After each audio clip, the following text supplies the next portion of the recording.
Graça e paz, uma boa noite a todos vocês.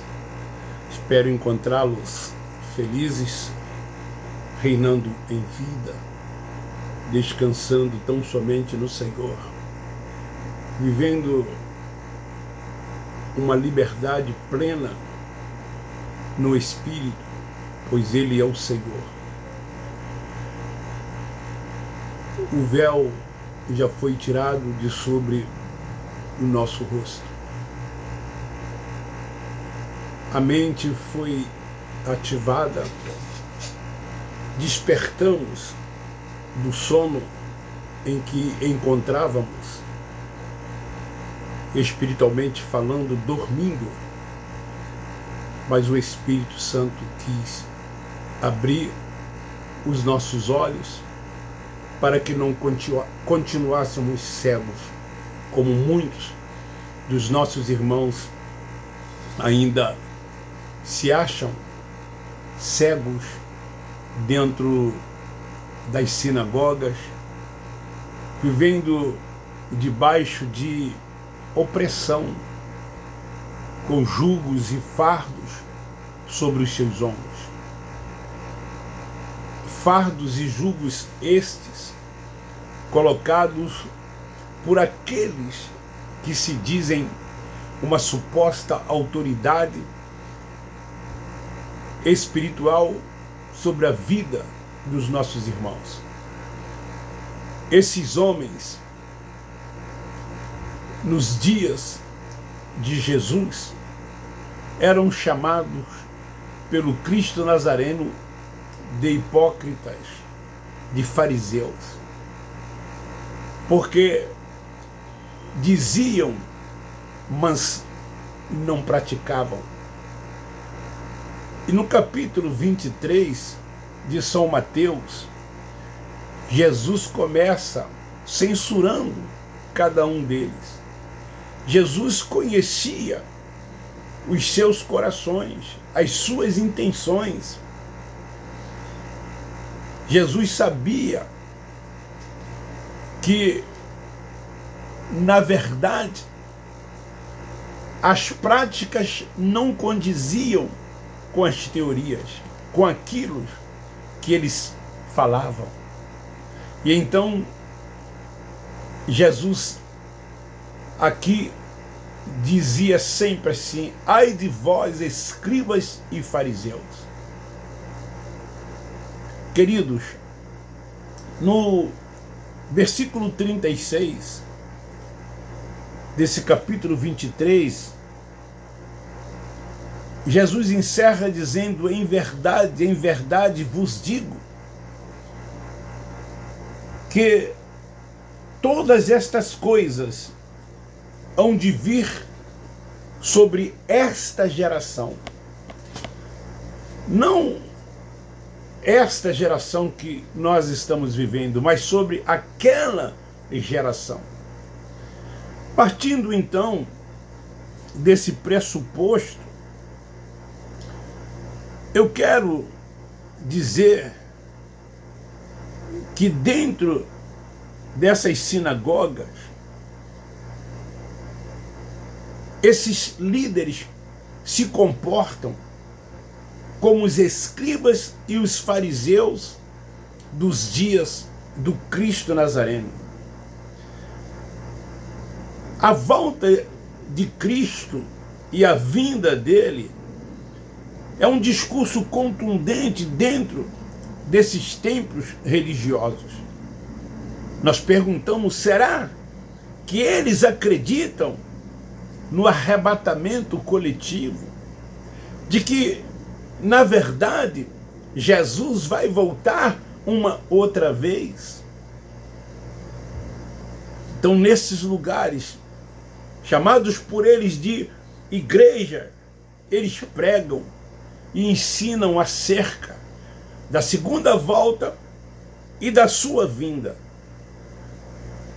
Essa doutrina se torna enriquecedora, porque enriquece quem criou e quem a sustenta. Eles têm seus interesses. Porque se eles abrirem os olhos dos incautos crentes que lá estão, os templos esvaziam. Os seus objetivos, as suas conveniências, os seus interesses não serão alcançados. Porque a maioria, a grande maioria, frequentam os templos religiosos porque tem medo do inferno. O inferno criado como lago de fogo e tormento eterno. Não o inferno para onde todos nós um dia iremos, que é a sepultura. Eles lá frequentam porque tem medo de um ser espiritual que eles dizem existir, quando na verdade este ser não existe. E que este nome Satanás, que na verdade não é um nome, é um adjetivo, significa aquele que é contrário, aquele que se opõe, é o adversário. E não esse ser espiritual ensinado pela religião. A maioria dos que lá frequentam continuam presos porque têm medo da morte. Porque eles não têm certeza e nem convicção dessa tal salvação que eles pregam, que eles ensinam e que eles dizem acreditar. Por isso eles têm medo da morte, porque lá ora estão salvos e ora não estão. Eles têm medo do tal devorador, ensinado por esses homens gananciosos, que Isaías os chamou nos seus dias de cães gulosos, e Jesus nos seus dias de lobos devoradores, e Paulo nos seus dias de inescrupulosos, avarentos e gananciosos, pois é isso que esses homens são. Então, essa doutrina também da volta de Jesus é enriquecedora para eles, porque sustentam as suas conveniências e seus interesses. Então essa volta de Jesus é um discurso mais contundente dentro do sistema religioso. Um dentre muitos propósito, como eu já disse, é manter as pessoas presas nesses lugares.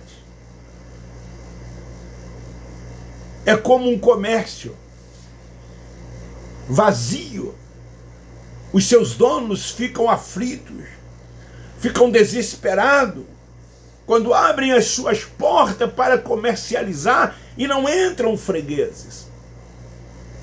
Eles pensam nas despesas, eles pensam como irão sustentar as suas mordomias se os clientes não estão frequentando os seus comércios. Assim, a maioria desses lugares, se as pessoas deixarem de frequentar, eles se desesperam. Porque ali, naquelas sinagogas, eles tornaram a palavra, os louvores, como produtos comercializados por eles, como atrativos de levarem pessoas a estes lugares.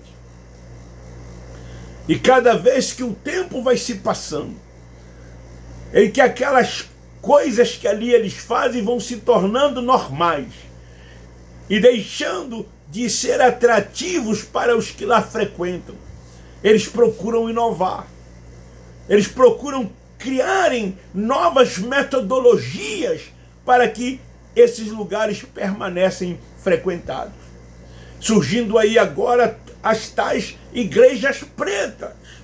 Aqui no meu município, elas estão assim.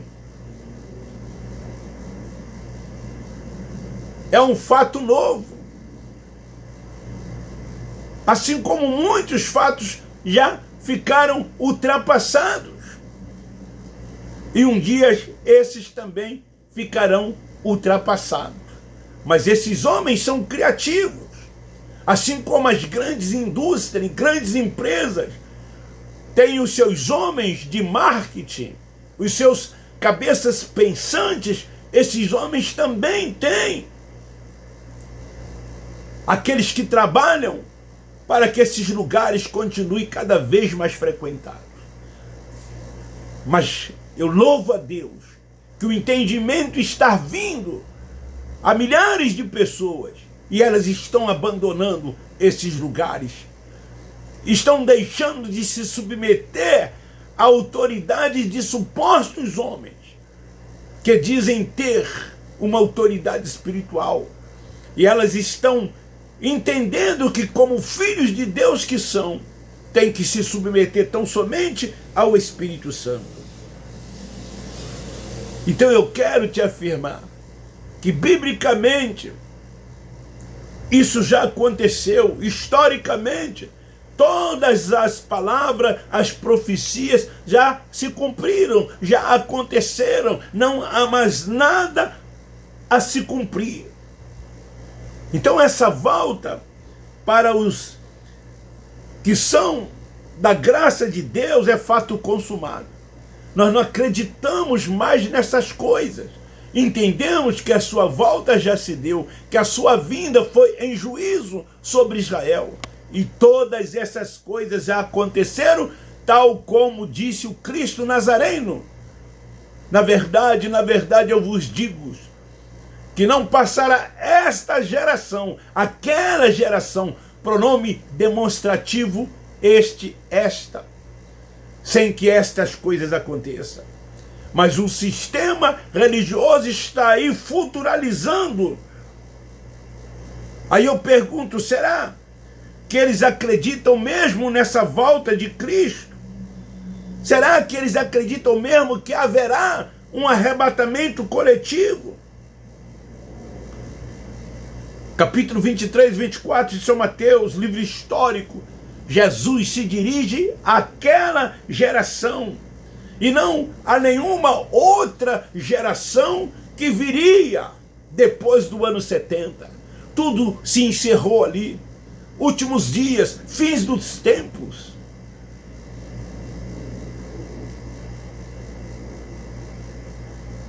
Eu quero ler em Mateus capítulo 15, versículo 24.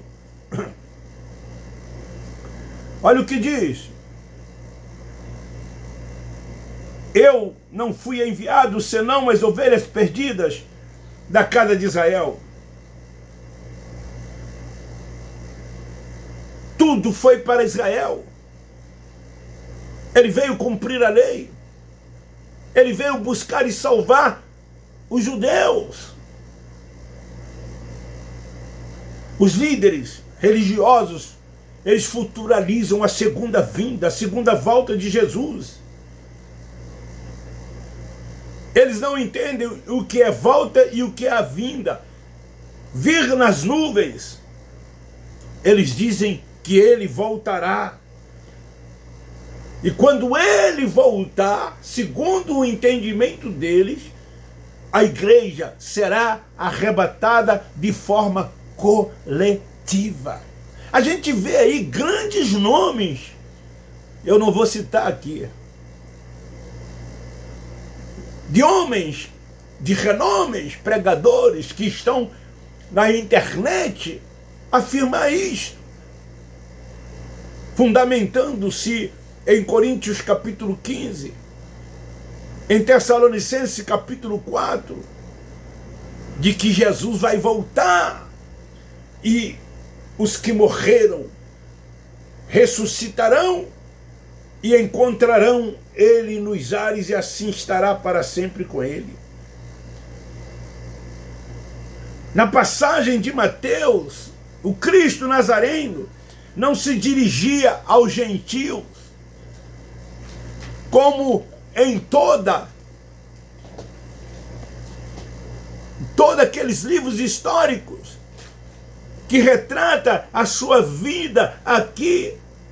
Ele se dirigia aos judeus religiosos e ele tratava-os de hipócritas, de demagogos. Por isso que Jesus os chamam de fariseus. E todos aqueles momentos em que eles o escutavam, Jesus só dizia assim: ai de vós, hipócrita, ai de vós, hipócritas, ai de vós, demagogo, vocês são avarentos, vocês falam e não cumprem, vocês não vivem o que deveriam viver. O que é que foi dado a ele, as 613 leis do Torá, mas eles não conseguiam cumprir. Viviam vivendo uma vida de verdadeira hipocrisia. E assim também tem sido muitos nos dias de hoje. Então esta é a palavra que eu quis trazer para vocês hoje. Será que eles acreditam mesmo nessa vinda de Jesus? Será que eles acreditam mesmo nesse arrebatamento? Será que eles acreditam mesmo naquilo que eles ensinam, naquilo que eles pregam? Fica aí uma pergunta, fica aí uma interrogação. Mas tem se tornado discurso contundente dentro desse sistema religioso. Eu me recordo que eu gostava muito de pregar sobre a volta de Jesus. Eu lia aquele capítulo 15 de 1 Coríntios, versículo 58, 1 Tessalonicenses, capítulo 4, do 13 ao 18. As lágrimas de muitos vinham aos olhos, as pessoas se emocionavam, elas eram muito sentimentais com o que ouviam, pelo discurso eloquente, pelo conhecimento dos textos, pela interpretação, pela hermenêutica que eu usava, pela homilética, que era a arte de pregar. Eu era um teólogo, bacharel em teologia, professor de faculdade teológica. Era um mestre na palavra. Era assim que eu me sentia, era assim que eles me faziam sentir. As minhas classes eram sempre lotadas. Quando anunciavam-me como um professor de um estudo bíblico, as pessoas queriam ir. Recebia convites para pregar nos púlpitos e as pessoas gostavam de me ouvir pregar. E estava eu ali, um cego guiando outros cegos. Acreditava eu em tudo aquilo como se fosse uma verdade. Assim como há muitos homens sinceros ainda dentro desses lugares que acreditam que tudo aquilo que eles falam é uma verdade. Mas há muitos picaretas que sabem de que não é verdade, mas estão lá com o intuito de enganar a muitos. E infelizmente eles têm conseguido enganar a muitos. Fomos enganados e enganamos. Então esta palavra deve ser divulgada, deve ser espalhada, para que, quem sabe ouvindo, pois a fé vem pelo ouvir, quem sabe o Espírito Santo me usa através desta palavra para que o entendimento venha ainda a muitos.